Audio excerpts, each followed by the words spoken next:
যেসব কারণে আমাদের রোজাগুলো ভেঙে যায় তার ভিতর এক নম্বর কারণ হলো কেউ যদি রোজা অবস্থায় স্ত্রী সহবাস করে তাহলে তার রোজাটা ভেঙে যাবে। 2 নাম্বার,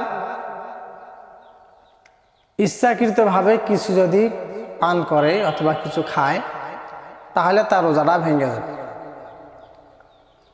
3 নাম্বার, কেউ যদি রোজা অবস্থায় হস্তমৈথুন করে তাহলে তারও রোজাটা ভেঙে যাবে। 4 নাম্বার, অনেকের শরীরে ব্যথা থাকে, শিঙ্গা লাগায়, এখন এইরকম নাই কিন্তু আগে খুব ছিল। শিঙ্গা লাগাইতে গিয়ে অনেক রক্ত বের হয়, তখন সে যদি ভাবে যে আমার রোজা ভেঙে গেছে, এই ভেবে সে যদি কিছু পানাহার করে তাহলে তার রোজাটা ভেঙে যাবে। এখন এই রমজান মাস যদি রোজা আমাদের ভেঙে যায় তাহলে করণীয় কি?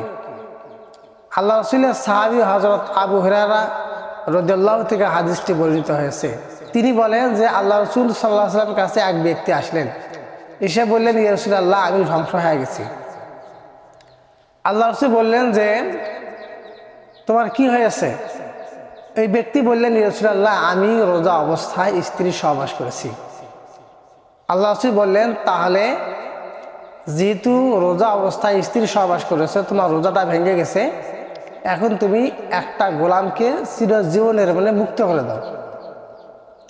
ওই ব্যক্তি বললেন, ইয়া রাসূলুল্লাহ, আমার কোনো গোলাম নাই। আল্লাহ রাসূল বললেন, তাহলে তুমি একাধারে 2 মাস সিয়াম পালন করো। তিনি বললেন যে 2 মাস সিয়াম পালন করার মতো সক্ষমতা আমার নাই।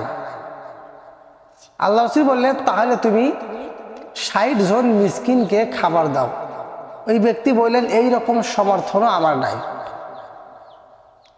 কিছুক্ষণের ভিতরে আল্লাহ রাসূলের কাছে 1 বস্তা খেজুর আসলো। আল্লাহ রাসূল বললেন যে প্রশ্নকারী কোথায়? তিনি বললেন, ইয়া রাসূলুল্লাহ, আমি এখানে আছি। আল্লাহ রাসূল বললেন, তুমি এই খেজুরগুলো নিয়ে সাদাকা করে দাও, দান করে দাও।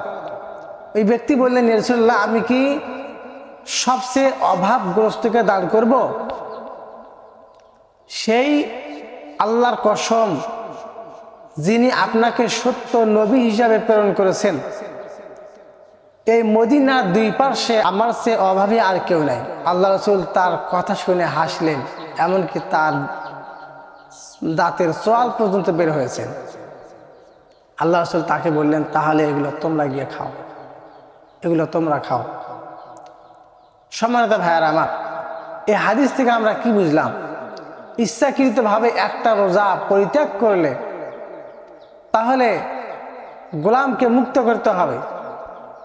যদি না থাকে তাহলে একাধারে 60 দিন রোজা রাখতে হবে। 60 দিন রোজা রাখতে গিয়ে আবার যদি রোজা আপনি ভেঙে ফেলেন তাহলে আবার শুরু থেকে একাধারে 60 দিন সিয়াম পালন করতে হবে।